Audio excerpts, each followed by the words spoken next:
Témoignage. Témoignage, manifestation divine, expérience inédite, conversion et repentance, cheminement au cœur de l'émission Témoignage. Témoignage. Une production et animation de El Hadj Diabaté Fousseni. Témoignage. Le rendez-vous de la spiritualité vivante.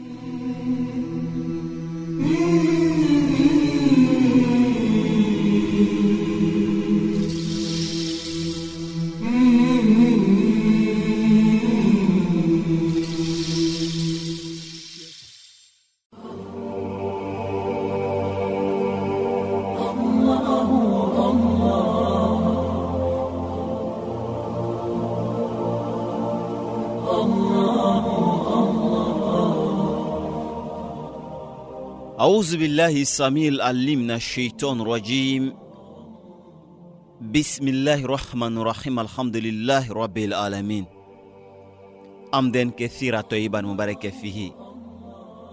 La louange soit rendue à l'Éternel des cieux, Allah le maître et créateur de l'univers, et puisse Allah accorder l'abondance de sa grâce et de sa miséricorde au liminaire des mondes, le prophète Mohammed sallallahu alayhi wa sallam, l'intercesseur triomphal aux gradations inégalées et inégalables. Mesdames, Mesdemoiselles et Messieurs, bienvenue à cet espace de témoignages. Assalamu alaikum wa rahmatullahi ta'ala wa barakatuh. Telle est la salutation des habitants du paradis, une salutation qui transcende toute barrière linguistique et dépoussiérée de toute connotation géoépidermique. Prise de son Bokoum Arjouman, microphone vos serviteurs, Diabaté Fousseni, dans un mixage de Komara Idriss.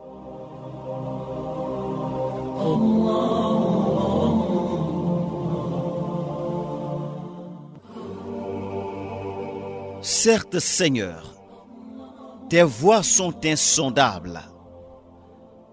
Plaise à ta volonté de porter le manteau qui lui sied pour que triomphe la vérité. Tout est là dans ces signes, ces faits et réalités autour de nous. Ces signes qui nous parlent, des faits qui nous édifient, des réalités qui fortifient notre foi. Comment rester sourd et insensible à tant de messages sublimes, révélateurs de ta grandeur et ta magnificence? Que serions-nous sans ton agrément, sans ta parole et ta guidance? Que serions-nous sans l'islam, la religion agréée, le laboratoire ultime de ta manifestation, la manifestation de ta haute majesté? Mesdames, Mesdemoiselles et Messieurs, au menu du jour, 2 témoignages sont à découvrir pour oxygéner notre foi et nous permettre de nous délecter et nous abreuver aux sources fécondes et verdoyantes de la spiritualité éclairante. Et on réalisera à quel point les voies de l'Éternel sont insondables, à quel point grandes et larges sont les portes de la miséricorde divine. C'est une certitude absolue. Le Seigneur, dans son infinie bonté, a un plan pour chacun de nous. Pourvu que nous acceptions de frapper aux portes du repentir, nous les trouverons grandement ouvertes.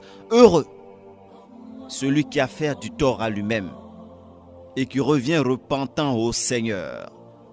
Heureux ceux qui sortiront édifiés de ces 2 témoignages.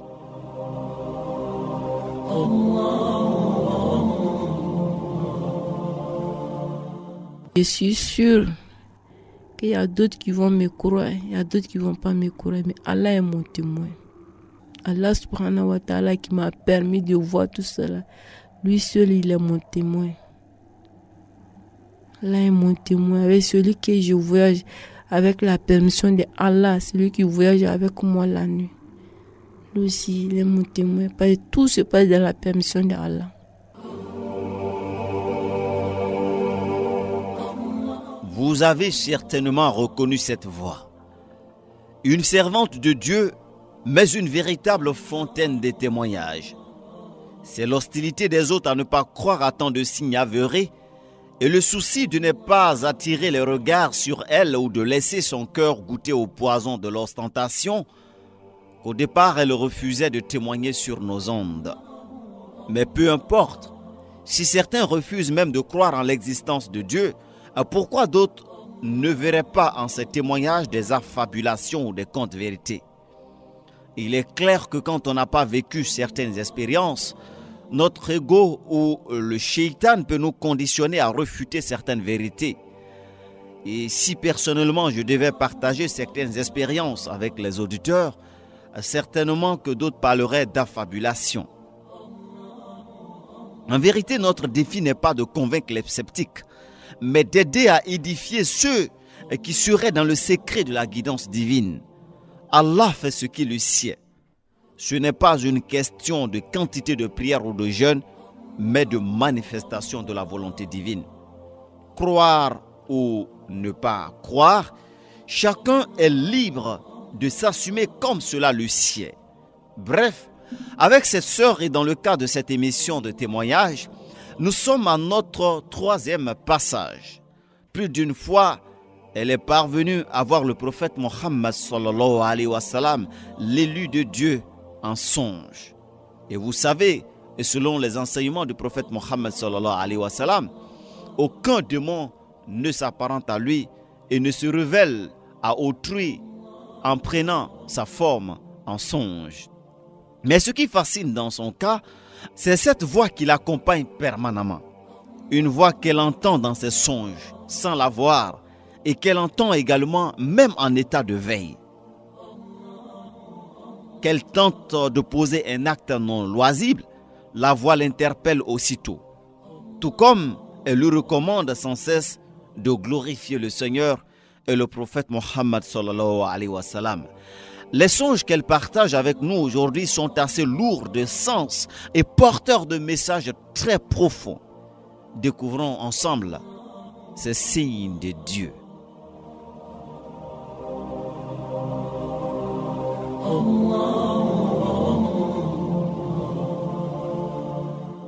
Auzu billahi minash shaitanir rajim. Bismillahirrahmanirrahim. Une nuit, je me suis retrouvée devant un tombeau.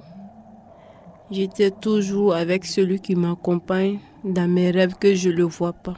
J'ai un compagnon qui m'accompagne dans mes rêves que je ne le vois pas. Donc il m'a amené, il m'a montré un tombeau. Et il m'a dit que le tombeau là, c'est le tombeau de Brakissa, la femme de roi Salomon. Quand il a dit ça, je me suis mis en genoux devant ce tombeau. Mais le tombeau là est bien fait. Sable blanc brillant, ce tombeau là est fait avec ça, bien fait. Le moment de me mettre en genoux devant le tombeau, j'ai dit que je suis venu chercher Dieu. Moussoniko, bon, comme tu es venu chercher Dieu, je vais te dire ce que tu dois faire, ce que tu ne dois pas faire. J'étais toujours en genoux. Bon, il va la nina la ninirola. Il kana ke mogo jamane. Il kana yere ke mogo yadale. Il kana yere ke mogo kafale. Il kana yere ke mogo wasobaranchi.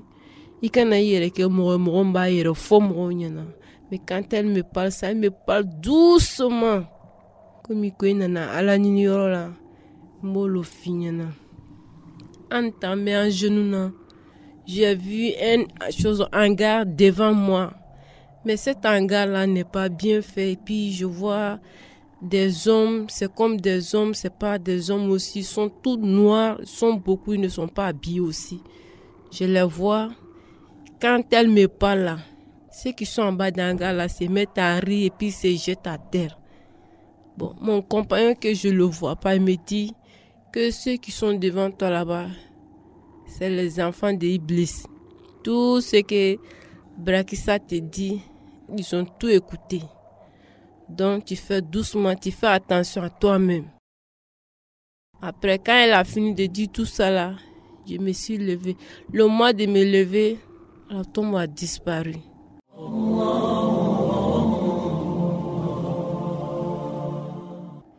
Le lendemain matin, j'étais content parce que ça fait 2 fois maintenant que je vais en Éthiopie avec lui. En 94, il m'a amené là-bas. C'était pour aller voir le puits de roi Salomon. Il y a un grand puits de roi Salomon sur une grande montagne là-bas. Il m'a amené là-bas. Il m'a dit d'épuiser l'eau. J'ai ouvert puis là, et puis j'ai épuisé l'eau. Bon, après nous sommes revenus. J'étais content.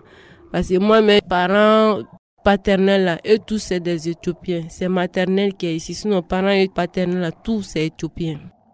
3 jours plus tard, il est venu me dire dans le rêve que bon, je dois partir à la Mecque. On va partir à la Mecque. Quand il a dit ça, le lendemain, j'étais content. Quand je marche un peu seulement, je ris tellement que j'étais content parce que la Mecque, c'est un pays que j'aime beaucoup. Le lendemain, j'ai dit, Dieu merci, cela fait 3e fois maintenant que je vais à la Mecque dans le rêve. Quand il a dit ça, 1 semaine plus tard, il est venu me dire que bon, direction à la Mecque. Quand il a dit direction à la Mecque, je me suis retrouvée dans quelque chose qui est en haut. Mais j'étais seule dedans. J'étais bien assis, bien habillée aussi. J'étais seule dedans. Mais on partait seulement. Je vois personne si ce n'est pas moi seule. Nous sommes arrivés à la Mecque. Je me suis retrouvée dans une chambre. Cette chambre-là, elle est bien faite. J'étais seule dedans. Elle est bien faite. Il y a coiffeuse, il y a tout. J'ai dit, bon, comme nous sommes arrivés à la Mecque maintenant, je vais sortir pour aller vers Al-Kaaba. Le moment que j'ai ouvert la porte pour sortir, je vais aller vers Al-Kaaba. J'ai vu des hommes avec des femmes. Les femmes là, elles sont toutes noires, toutes noires. Et puis il y a un brancard noir. On attrape les femmes là. On les fait coucher sur brancard noir. On prend leurs pieds, on met à l'épaule. Et puis il y a une pointe noire aussi. On met une pointe noire là-bas. L'autre pied aussi, on met sur l'épaule. On met une pointe là-bas. Les bras aussi, on attrape, on met sur les cuisses. On met une pointe là-bas. Elles sont beaucoup. Quand ils ont fini de faire ça, ils ont envoyé barre de fer noire.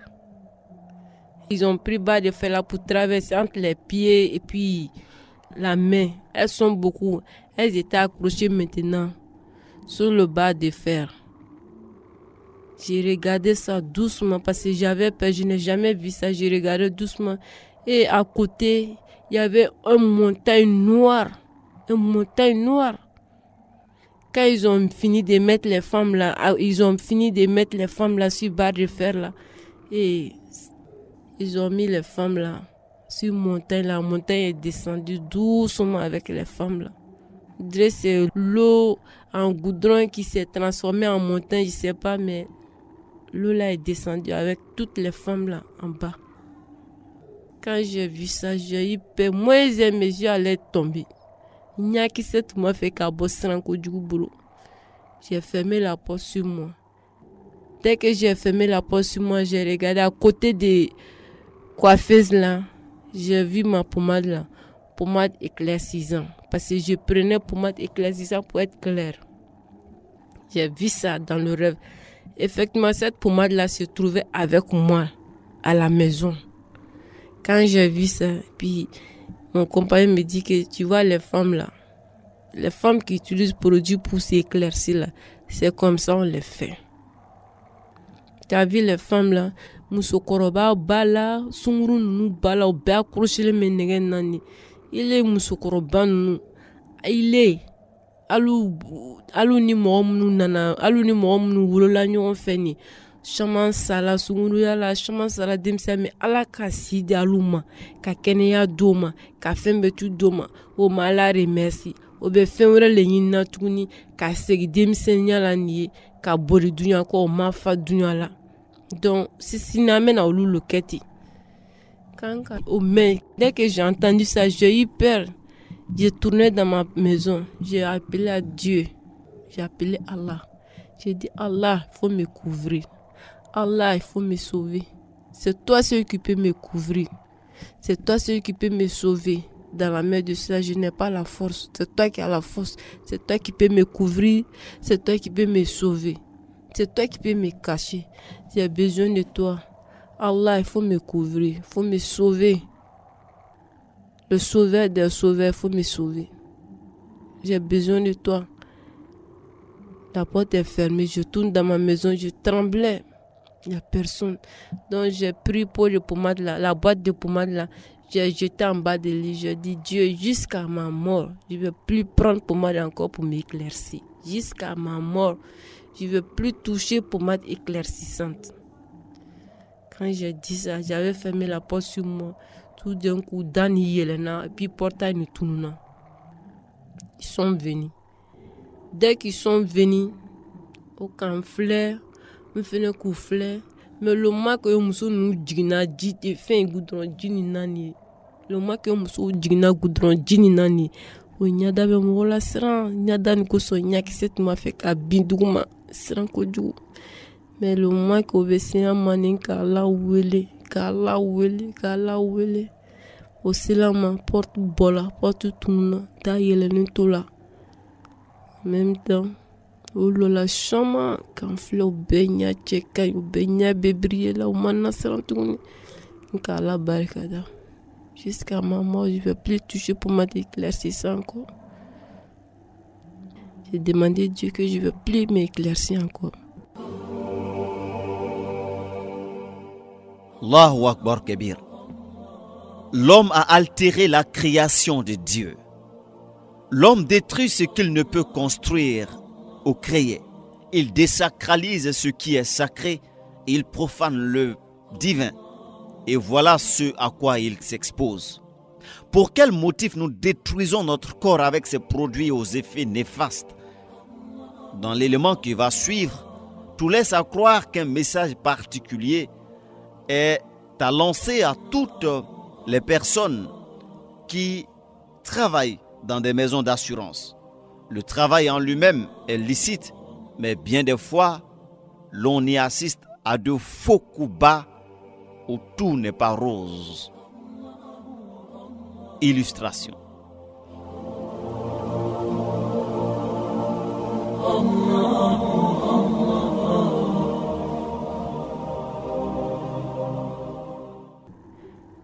Une autre nuit encore, j'ai vu un homme. Cet homme-là, il travaillait à l'assurance. Il faisait sortir l'argent des accidentés, les morts, les blessés. C'est lui qui faisait sortir ça. Mais cet homme-là, il est mort, je le connais, il est mort. Une nuit, je l'ai vu. Son ventre est plein. La flamme. La flamme circulaire entre sa peau et puis la chair. On dirait le sang. Tasuma be circulaire ou robe tout là. Même anya qui s'est na betasuma. Tasuma mene ba bela. Nous la kafle. Agbrela nanka y nyana ma yuro betasuma qui c'est. Mais akono bara fa nous tasuma mena de là. Nous bara le ka assurance mo ya war bo su ya wari. Mo blessé lu ya wara bolubo. Nkale ko Allahu Akbar. Subhanallah walhamdulillah la ilaha illallah Allahu Akbar. Elle est disparue là. Allahu Akbar. Que ceux qui ont des oreilles pour entendre, entendent. Et que ceux qui ont des cœurs pour méditer, méditent. Nous ne sommes pas à la fin du voyage. Voyez-vous, mesdames, mesdemoiselles et messieurs, après le voyage nocturne du prophète Mohammed, sallallahu alayhi wa sallam, il avait aperçu dans l'enfer une catégorie de femmes accrochées par leur tête sur un arbre épineux de l'enfer appelé Azakoum. Les anges versaient de l'eau bouillante sur elles qui rendait leur corps en charpie. Ensuite, leur corps était reconstitué et la punition renouvelée. Et l'envoyé de Dieu Mohammed, sallallahu alayhi wa sallam, révéla qu'il s'agissait des femmes qui auront passé leur temps à commettre des avortements au cours de leur vie. Que ceux qui ont des oreilles entendent et que le cœur médite.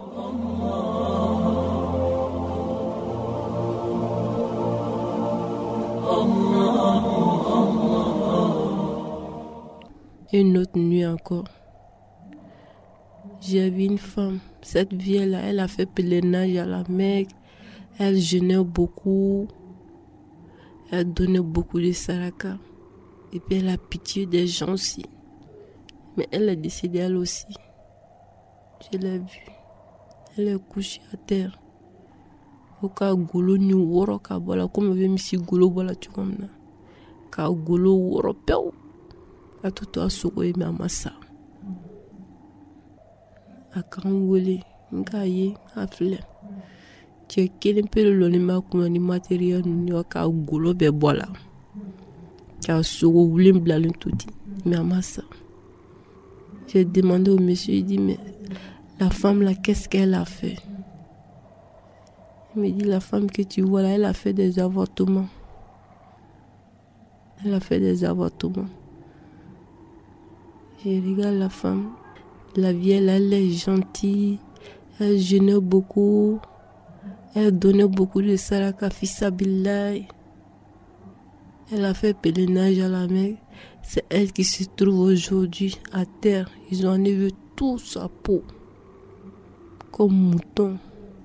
Et puis ils n'ont pas encore fini parce que le monsieur qui est en train de faire, il n'a pas encore fini. J'ai vu des ciseaux, des couteaux, beaucoup de choses qui font peur.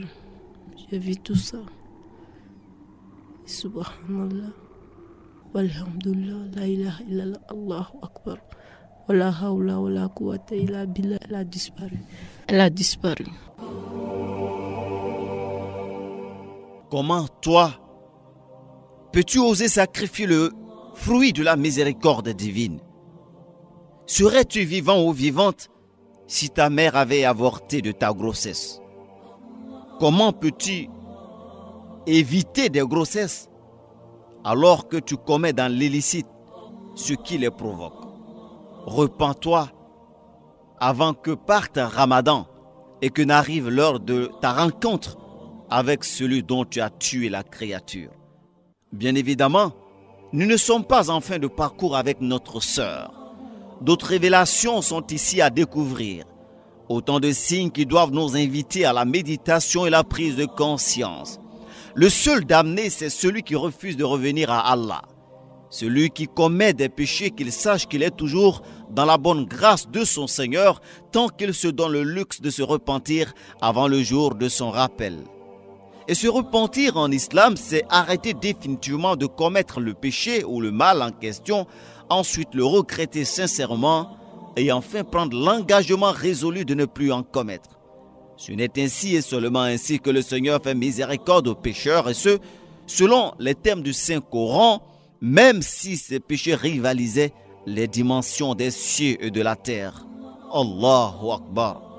Quelle symphonie achevée de miséricorde.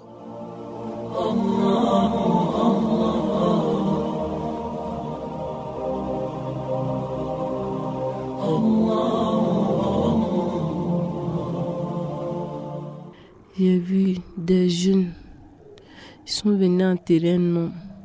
Quand on l'enterre, la terre la rejette. Nous, Kassoudou, Doukoro Bafli, je les ai salés, ils m'ont répondu bien. Quand ils ont fini de me répondre, ils ont dit, ah, nous on est fatigués. Depuis là, on t'enterre, tu sors, on t'enterre, tu sors. Nous on est fatigués, on va te laisser ici. Je les ai demandé pardon de ne pas laisser ce corps-là ici. Ça y est, au bord de la route, ça fait peur. Et je les ai demandé qu'est-ce qu'il a fait. Les jeunes là me disent que l'homme que tu le vois là, il prenait bagage des gens seulement. Donc c'est là quand on l'enterre, la terre le rejette. Il dit bon, je vous demande pardon. Prenez le corps, on va aller loin pour aller enterrer là-bas. Ils ont enlevé. Dès qu'ils ont enlevé là, les mouches sont venues partout. Ça sentait, les mouches sont venues partout. Mais je les ai surpris. Je les ai demandé pardon beaucoup. Donc ils ont parti enterrer hier. J'ai vu l'eau à côté de moi, je les ai donnés. Ils ont lavé leurs mains et aussi ils ont disparu. Voilà ce témoignage que Allah subhanahu wa ta'ala m'a montré. Allahu Akbar. Que les oreilles qui entendent entendent et que le cœur qui médite médite. Simple répétition, la clarification que fait notre sœur s'impose.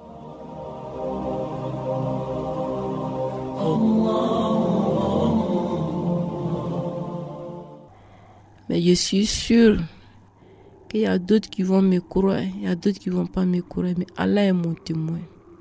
Allah subhanahu wa ta'ala qui m'a permis de voir tout cela, lui seul il est mon témoin. Avec la permission de Allah, c'est lui qui voyage avec moi la nuit.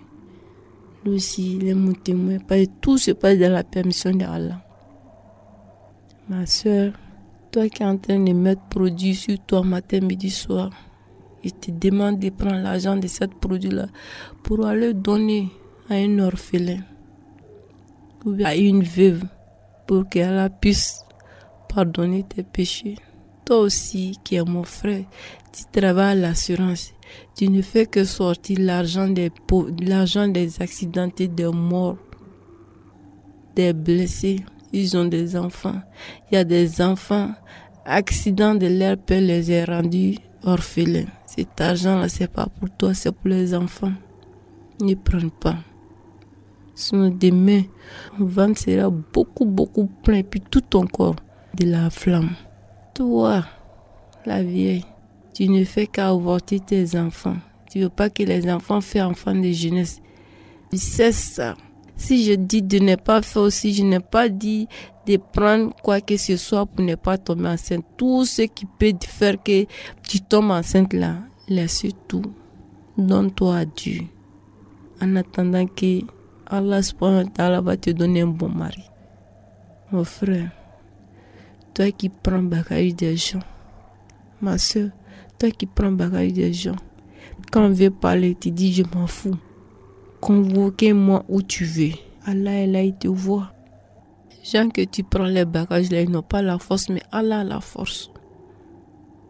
Donnez-les. S'ils ont crédit sur toi, payez-les crédit.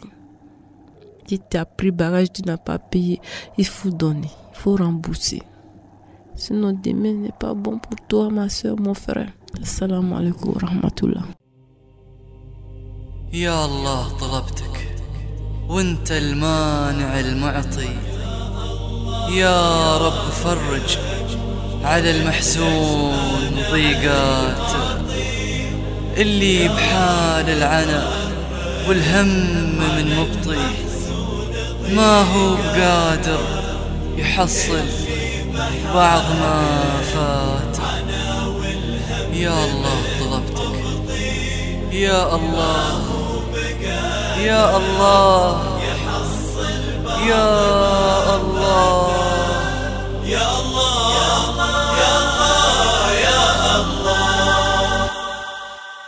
Mesdames, Mesdemoiselles et Messieurs, comment un calife comme Ousmane Boun al-Khattab radhiyallahu anhu, en plein sermon à Médine, a pu crier et avertir le commandant de l'armée musulmane qui se trouvait à des milliers de kilomètres de lui, lorsque par derrière les montagnes, les ennemis de l'islam encerclaient son armée.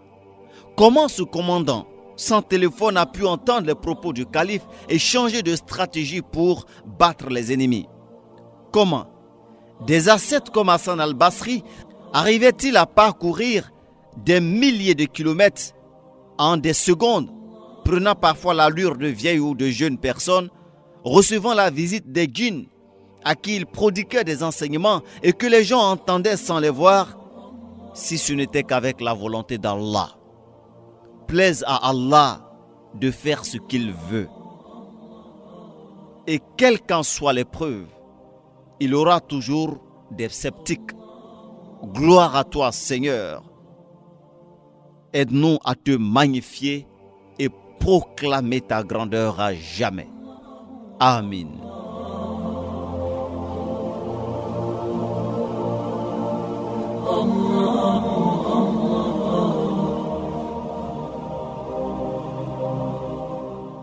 Oui, mesdames, mesdemoiselles et messieurs, les voies de l'Éternel sont insondables et plaise au Seigneur de faire ce qu'il veut. Il n'a de compte à rendre à personne et tous, nous lui rendrons compte, croyants ou mécréants. Il est le créateur de tout ce qui a un atome de vie.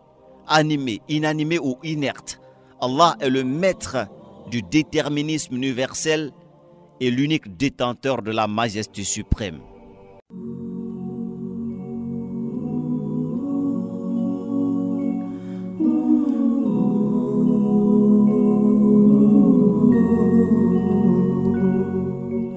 Vous suivez votre émission de témoignages. Témoignage. Le rendez-vous de la spiritualité vivante dans une production de El Hadj Diabaté Fousseni. Témoignage, le plein d'énergie spirituelle.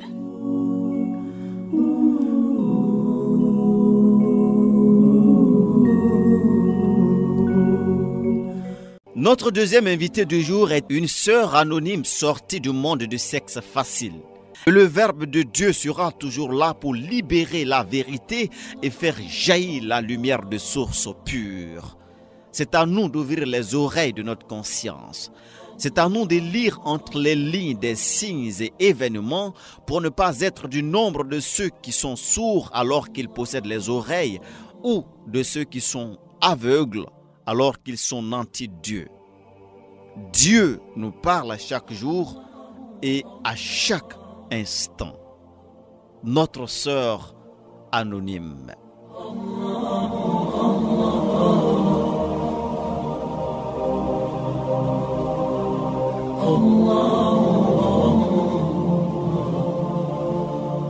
أعوذ بالله من الشيطان الرجيم بسم الله الرحمن الرحيم اللهم صل على سيدنا Mohamed wa ala ali Sayyidina Mohamed wa sallim. J'ai un témoignage à rendre. Je suis née d'une famille musulmane, mais j'ai été égarée pendant un bon certain moment.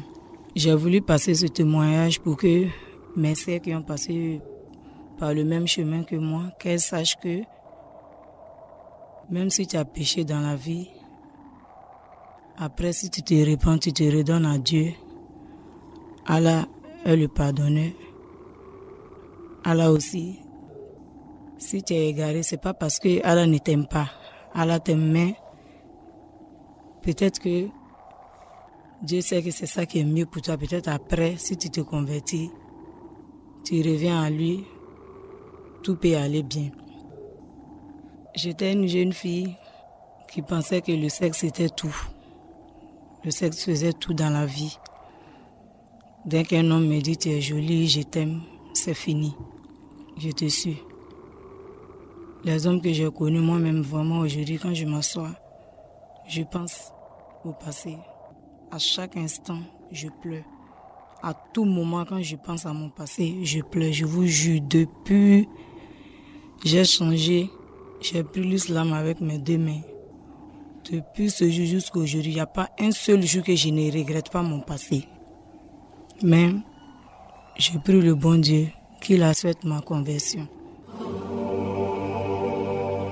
Le marasme est réel. Et certaines ou certains se retrouveront certainement à travers cette histoire. Cette jeune dame que nous recevons ici n'a rien d'une prostituée. Ou du moins, elle ne s'adonnait pas fondamentalement au sexe pour des raisons d'ordre financier. Mais une chose est certaine, c'est qu'elle était le genre de fille que l'on appelle les filles faciles. Elle allait d'aventure en aventure avec les hommes sans retenue, sans distinction, sans calcul, pour le simple plaisir charnel. Hier, dans la désobéissance, elle n'avait le moindre regret, mais plus aujourd'hui, où l'heure de la prise de conscience a sonné.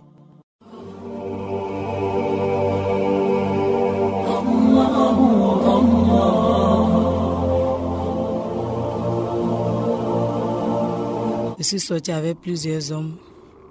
Après cela, j'ai connu le père de ma première fille, qui était un homme musulman. J'ai eu ma première fille. Après la première fille, il ne s'est même pas occupé de l'enfant. Il m'a laissé l'enfant à partir de 6 mois. J'ai vendu, j'ai tout fait pour m'occuper de mon enfant. Mais tout cela ne m'a pas porté conseil. Je suis tombée encore dans un autre piège. J'ai croisé encore un autre homme, celui-là même qui m'a proposé le mariage. Mais hélas, encore, je suis tombée dans le piège encore. j'ai eu mon deuxième enfant. C'est à partir de ce moment que j'ai commencé à regretter amèrement. Depuis lors de ma grossesse, j'ai dit à l'auteur de la grossesse, je lui ai dit que vraiment, où je suis, je n'ai plus envie de faire quoi que ce soit. Mais comme il dit, il va me marier. Si Dieu a fait que j'accouche dans les bonnes conditions, il va me marier. Ses parents ont décidé de me marier, tout ça. Mais ce que je peux lui dire, je ne veux plus de rapports sexuels. Tant qu'on ne s'est pas marié, je ne veux plus faire de rapports sexuels. Dans mon quartier où j'habitais, il y avait une association. Tout le temps, les gars venaient prêcher là-bas. Moi, je faisais la coiffure, je tressais, je mettais les mèches dans les cheveux des gens, tout ça. Un jour, j'essaie d'aller m'asseoir pour écouter les prêches. Notre oustaz, paix à son âme, Adiam Djabate, il a prêché, il a parlé des mèches. Il dit vraiment, c'est pas bien. Celui qui met les mèches est maudit, l'homme qui tresse la personne, même la personne qui dit c'est joli. Je suis assise là, j'ai commencé à couler les larmes. J'ai dit non, moi je ne tresse plus jamais encore, je ne mets plus jamais les mèches dans les cheveux des gens. C'est à partir de ce moment-là que j'ai commencé à changer. Mes habits que je portais, mes petits jupes, tout ça, j'ai ramassé tout. J'ai donné ça à une soeur. Elle dit, je ne porte plus encore. J'ai dit à l'auteur de ma grossesse que tant qu'on ne se marie pas, il n'y a plus de rapport sexuel. Lui aussi, il a dit, d'accord, il n'y a pas de problème. Après prêche de Adiam Djabate, j'ai arrêté carrément de tresser les mèches. Les gens viennent, pardon, il faut faire pour aujourd'hui. J'ai dit, non, c'est fini. Je ne fais plus. C'est d'ailleurs au cours de cet tâtonnement toujours aveuglé par la passion du sexe facile que notre sœur va contracter plus d'une grossesse. C'est le début d'une autre désillusion qui aura tout de même son pesant d'or. L'ouverture à une prise de conscience effective, favorisée également par une prédication donnée par un imam. Après la passion du sexe, notre sœur aura compris que la vie tient à des choses beaucoup plus nobles, dans le sens de la morale, de l'éthique, pour se tailler une silhouette sous l'arbre des valeurs humaines. Pour donner un véritable sens à son existence, il faut bien apprendre à savoir tourner les pages obscures du cahier de sa vie.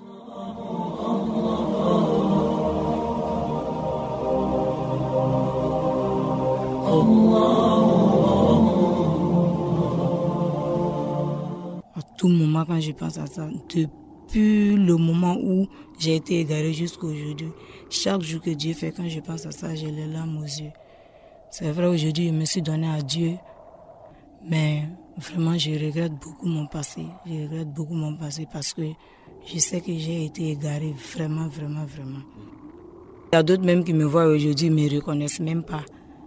Tu vois, la partie où ça fait vraiment pitié. Il y a d'autres qui me voient, moi je les connais, mais eux ne me reconnaissent pas. Le fait que j'ai changé complètement mon habillement, tout et tout. Je savais que c'était pas bien parce que mes frères me frappaient, mon père aussi me frappait. Si c'était bien, ils allaient faire ça. Mon père m'appelle, il me fait asseoir, il me donne des conseils, il m'a fait rester tranquille. Ne fais pas ceci, ne fais pas cela, c'est pas bien pour une fille musulmane. Pourquoi tu es devenue comme ça? C'est pas comme ça que je t'ai éduquée. Mais moi-même, je ne comprenais rien. Des fois, je me décide pour dire que je vais arrêter. Mais après encore, je retombe dedans encore. Sinon, moi-même, je faisais ça comme ça. C'était pas à cause de l'argent, ni rien. Mais comme ça, voici son gars, c'est fini. Je comprenais même pas pourquoi je faisais ça. C'est une vérité de Polichinelle. Le loup ne s'attaque qu'à la brebis égarée. À l'intérieur d'une association, notre sœur trouvera le confort requis pour son équilibre et sa formation spirituelle. Seul, il est parfois difficile et même impossible pour certains de sortir du carcan des péchés. Seul, il n'est pas toujours évident de trouver le bout du tunnel. Mais toute résolution de sortir d'un quelconque bourbier moral ne peut être que le fruit d'une décision individuelle et ferme. Les autres seront là pour vous accompagner dans votre cheminement. Mais la résolution entière de changer de vie incombe à chacun de nous. Les autres seront incapables de nous pousser pour nous mettre au paradis si nous refusons de nous réveiller et de réaliser surtout que nous avons un problème ou que nous sommes un problème. Heureux de savoir que cette sœur a retrouvé la voie après cet tâtonnement et c'est heureusement.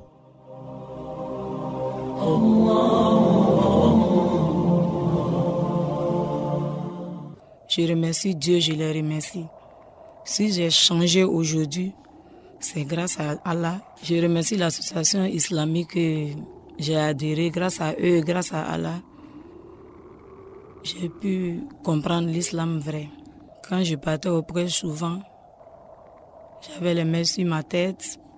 Je me voyais même pas, mais ils ont toujours dit on ne refuse personne. Nous, on accepte tout le monde. Mais à partir du moment où tu viens chaque jour, toi-même, tu vas comprendre. Quand tu vas voir les autres sœurs sont en train de se voiler, tout ça, tu vas comprendre, tu vas changer. Mais nous, on n'accuse personne. C'est comme ça que je suis restée dans l'association jusqu'à mon mariage.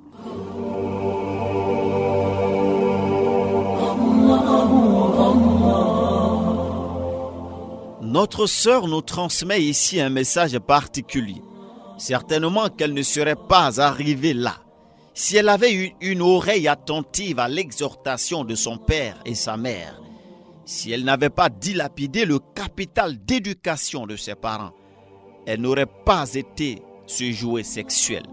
Si notre sœur avait eu la présence de conscience nécessaire pour savoir qu'elle était en présence d'une mauvaise compagnie, que ceux qu'elle suivait la conduiraient au pire et au chaos, certainement qu'elle aurait évité tout ce qui est arrivé. Encore qu'avec elle, il y a une satisfaction aujourd'hui. Elle a eu le temps de se réveiller, de sortir de ses illusions grotesques. Qu'en est-il de ceux qui sombrent encore et de ceux qui ignorent qu'ils sombrent? Jusqu'à quand vont-ils aussi se réveiller comme notre sœur? Combien de fois vont-ils encore se faire du tort avant de réaliser qu'il y a eu trop de temps inutilement perdu? Notre sœur a retrouvé l'équilibre et la lumière, mais le regret est toujours grand et au rendez-vous.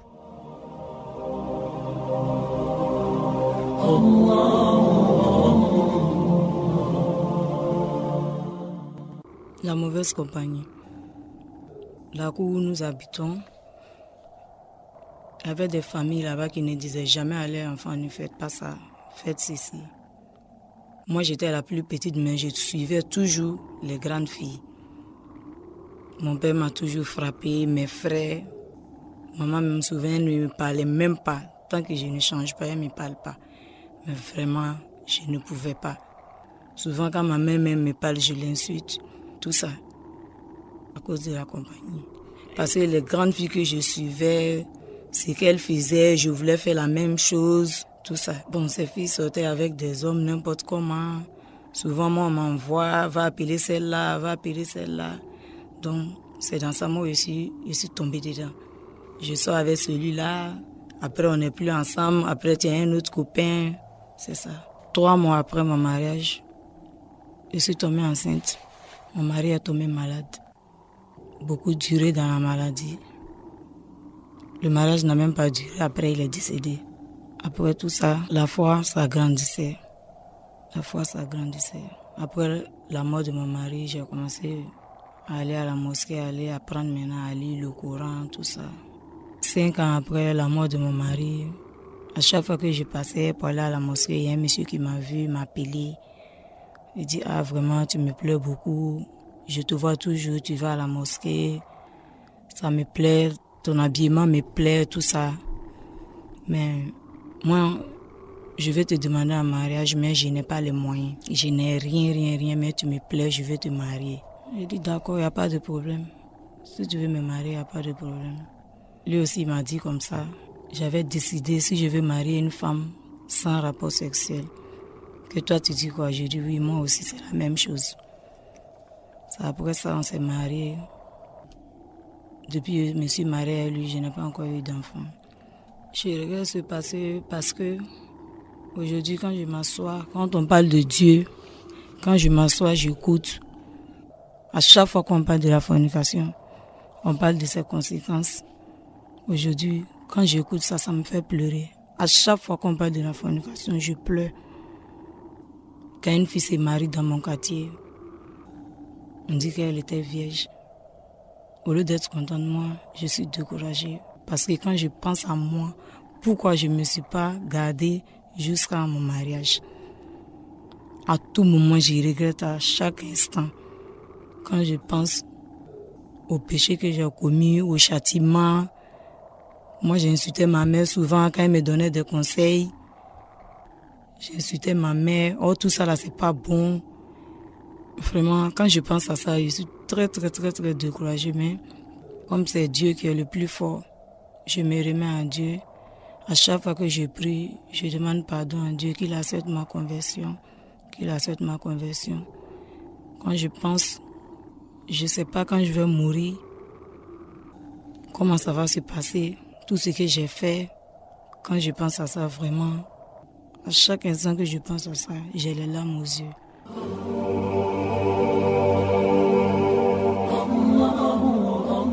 Encore aujourd'hui ou demain, peut-être vous allez hausser vos épaules contre les dires de votre père, votre mère, perçus en ces moments d'égarement comme vos ennemis. Mais quelle ignorance et inconscience! Attention à ces virages dangereux. Attention à ne pas se mettre les doigts dans l'œil. Et que dire de la chanson du Si je savais? Il n'est pas encore tard pour toi qui m'écoutes si en ces propos tu te retrouves, mon frère, ma sœur. Allah te transmet certainement un signe, un témoignage. Demain, tu comprendras que tes véritables ennemis sont ceux qui t'ont applaudi quand tu commettais le mal et le péché, et non ceux qui t'ont invité au réveil de ta conscience.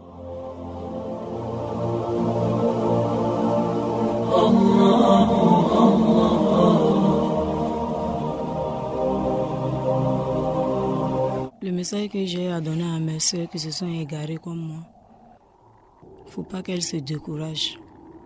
Elles n'ont qu'à revenir vite à Dieu. Il ne faut pas qu'elles se découragent. Si tu regrettes, si tu te répands, Allah est le pardonneur.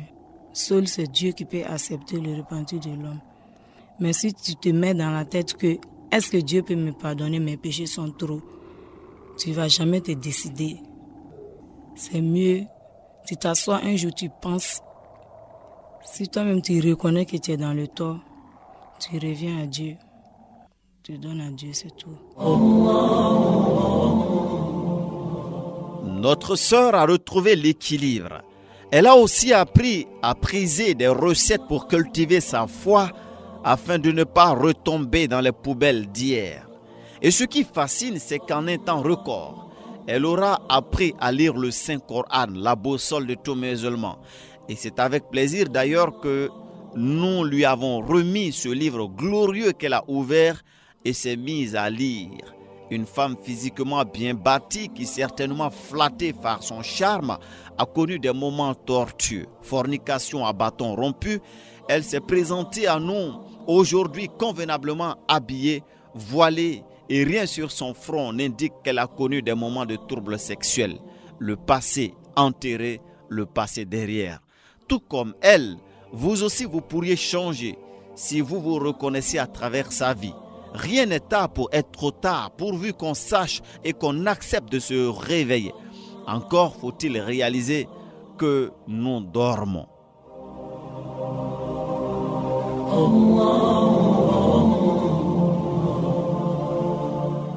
Où je suis aujourd'hui, ce que je fais pour retenir ma foi, je ne m'assois pas à la maison, je ne reste pas à la maison.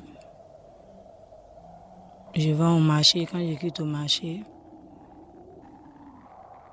il y a mon oustaz qui est là, je m'en vais le soir, je m'en vais étudier le Coran. Il me donne beaucoup de conseils.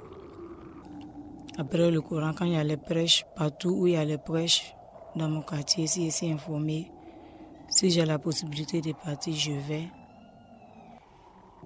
Après cela, un jour, je suis allé voir mon oustaz, je lui ai dit vraiment, je sais que je prie, j'ai appris à lire le Coran, mais en dehors de ça, je voulais savoir qu'est-ce qu'un musulman doit faire pour pouvoir avoir Dieu. Il m'a dit c'est vrai. Si un musulman reste seulement que sur les prières obligatoires, parce que l'être humain est beaucoup pécheur. Donc en dehors de ça, toi-même tu peux voir, tu peux mettre un code entre toi et Dieu. Toi-même tu décides, la nuit je vais me lever pour prier, j'ai fait tel nombre de rakats, rien que pour Dieu, rien que pour que Dieu me pardonne. Donc il m'a donné des zikrs à faire, tout ça. Chaque nuit je me réveille à 2h du matin. Je fais mes nafils. Après mes nafils, il y a des zikrs qu'il m'a donné que je fais aussi. Mais partout où je vais entendre qu'il y a quelque chose qui se passe là-bas pour l'islam, je suis toujours là-bas. Dès que je peux partir, je suis toujours là-bas. Quand je vois les sœurs comme ça, mal habillées, ou bien par exemple, qui sont dans le garement, je les insulte pas, je les fais pas de reproches. Je dis dans mon cœur, à chaque fois que je vois un truc comme ça, je dis dans mon cœur, Dieu, la façon que tu m'as fait changer, je veux que tu fasses changer ce sœur aussi. Parce que c'est toi, Dieu, qui est fort. Aujourd'hui, si elles sont dans ça, c'est parce que elles ne savent pas ce qu'elles font. De la manière dont tu m'as fait changer, je veux que tu fasses changer ces filles aussi. Je les insulte jamais, jamais, jamais, jamais.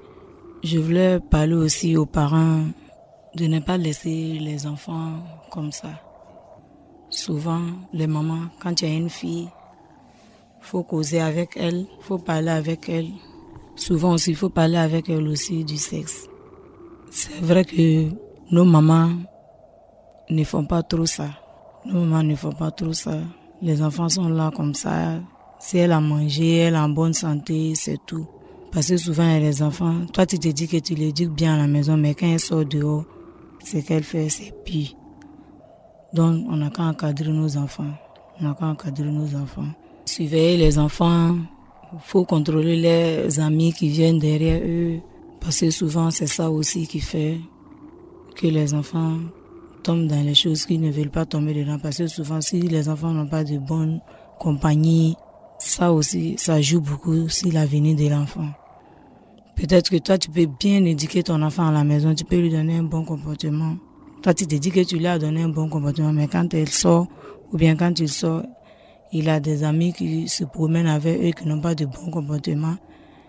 Forcé, il va les regarder. Toi, tu es toujours avec quelqu'un. Il fait quelque chose toujours, même si c'est pas bon. Toi, tu te dis que, comme c'est mon ami, moi aussi, je vais faire comme lui. Ou bien comme c'est ma copine, moi aussi je vais faire comme elle. Or souvent, cet enfant-là, peut-être à la maison, ses parents aussi ne savent pas qu'il est comme ça. Donc souvent, quand tu vois tes enfants ont de mauvais amis, vraiment, il faut tout faire pour pouvoir encadrer ton enfant. Vraiment, parce que mon cas aussi, quand je regarde aussi, c'est l'entourage, mauvais entourage, qui m'a fait tomber dans tout ça. Mais je remercie Allah aujourd'hui, je remercie le bon Dieu. J'ai vite pris conscience. Aujourd'hui, si vous me voyez, je m'habille bien, je me voile bien. Mais ceux qui m'ont connu avant, aujourd'hui, ceux même qui se disaient qu'ils étaient musulmans, plus que moi, aujourd'hui, eux-mêmes, moi je peux les enseigner l'islam. Il y a d'autres, quand ils me voient en train de lire le Coran, ils ne croient pas. Quand ils me regardent, ils disent non, c'est pas vrai, c'est Dieu qui est fort. Mais tout ça, c'est l'œuvre de Dieu. Depuis 2001, j'ai commencé à apprendre à lire le Coran. A'udhu billahi minash shaitani rajim. Bismillahir rahmanir rahim. Amma yatasaalun ani naba'il azim.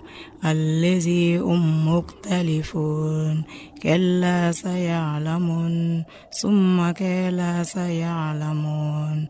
Alam naj'alil arda mi'ada wal jibala awtada wa khalaqnakum azwaja wa ja'alna nawmakum subata wa ja'alna layla libasa wa ja'alna nahara ma'asa wa banayna fawqakum sab'an shidada. Sadaqallahul azim.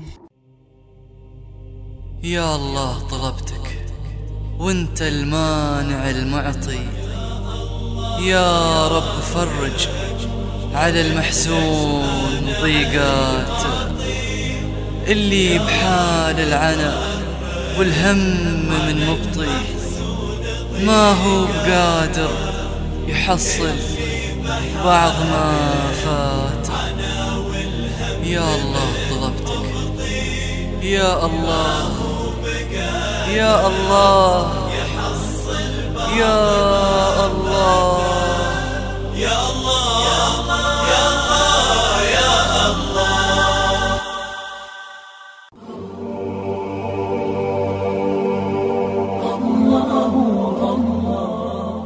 Surat An-Naba, la nouvelle. Allez hum fihi muktalifoun. Quelques petites écorchures, mais l'ensemble est encourageant. Que les oreilles entendent et que les cœurs méditent.